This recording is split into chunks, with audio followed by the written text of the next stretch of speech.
That must have been very hard, going back there, knowing that others had perished and you were able to continue there.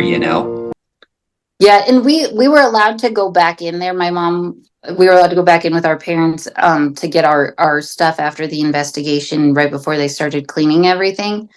And I don't know. I'm guessing it was the parents' understanding that it was okay for everyone to go through, that it was like a safe place and psychologically everybody would feel okay going. I think that was like the way they took it. But when we walked in, it was middle of July, very, very hot, no air conditioning in there.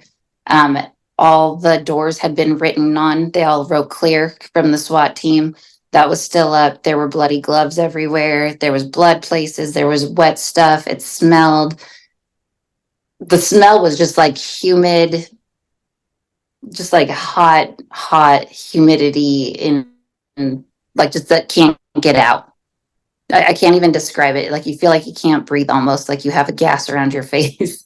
And then after, when we went in, my mom was appalled. She was like, I was not expecting that. She was almost like apologetic to the fact that she thought that it was going to be cleaned up, that kind of Yeah. thing. And it wasn't. So when we went back in the fall, it still wasn't really all the way done, but they had put up some like temporary buildings like on the outside, and a lot of my classes were out there. So I really never actually had to sit back in the classrooms or go into the library until my senior year. So 2 years later was like the true time that I actually went back in and sat through classes and actually went to school. Yeah. Now that you mentioned the library, for those who don't know, the library is where most of the shootings took place and where most of the deaths had taken place, aside from a few other classrooms involving that teacher that died. And I must ask, what did they do with the library afterwards? So they rebuilt a new library for sure. I want to say they tore it down, but they kept the bones. If that makes sense. So they really redesigned it, cleaned it all out, made it all fresh and new.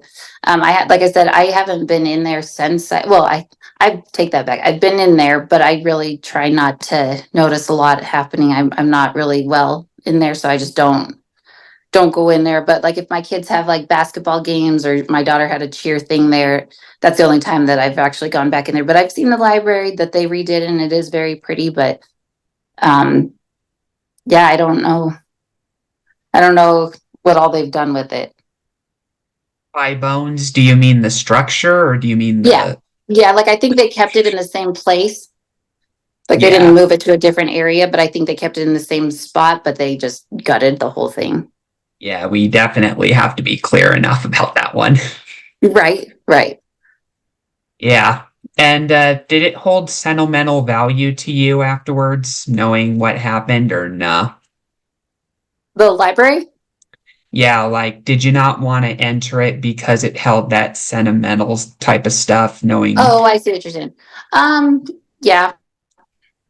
Yes. But Yeah, that's the entire school, I would say, in general, for me. yeah. So what did you do to overcome all that when you had to go through the years of moving on, especially when the 10th anniversary came in 2009? Yeah, so I would say it varies. It goes through phases. Healing goes through phases. Um, I don't know if there's ever a time that you actually truly heal without the scars. So I think that depending on the time, so like in 2009, I had two children by then, or about to have two children, and I looked at the world totally different.